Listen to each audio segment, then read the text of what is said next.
Welcome to Masters Academy. Look at next question.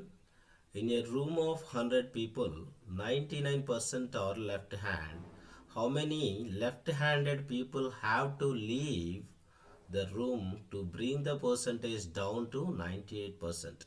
99 ఉన్న పర్సంటేజ్ని 98కి bring down చేయాలంటే రూమ్లో నుంచి ఎంతమంది వెళ్ళిపోవాలి అని అంటున్నాడు.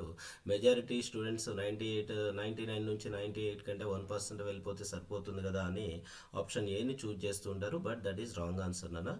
ప్లీజ్ క్లియర్లీ ఒకసారి ప్రాబ్లం చూడండి. సో ఇనిషియల్గా రూమ్లో ఎంతమంది ఉన్నారు? There are 100 people.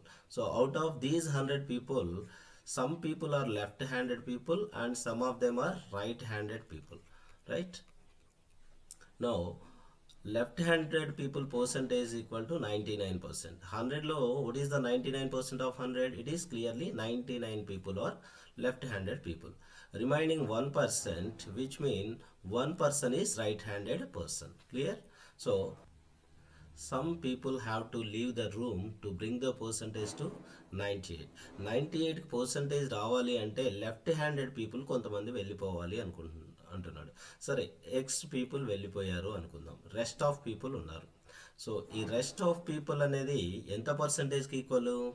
98%కి ఈక్వల్గా ఉన్నారు. ఎందులో 98% కండి?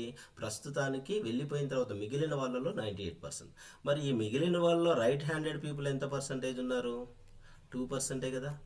ఇప్పుడు మిగిలిన వాళ్ళలో రూమ్లో ఉన్న రిమైనింగ్ వాళ్ళలో 2% పీపుల్ ఈ నెంబర్ ఆఫ్ పర్సన్స్లో ఎంతమందిని రిప్రజెంట్ చేస్తున్నారు?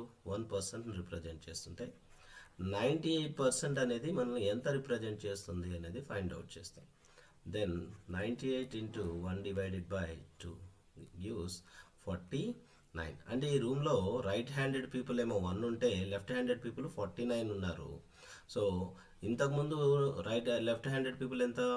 99. అంటే ఎంతమంది రూమ్లో నుంచి వెళ్ళిపోయారు? ఇప్పుడు మనకి ఆబ్వియస్లీ 50 members రూమ్లో నుంచి వెళ్ళిపోయారు. This is our answer.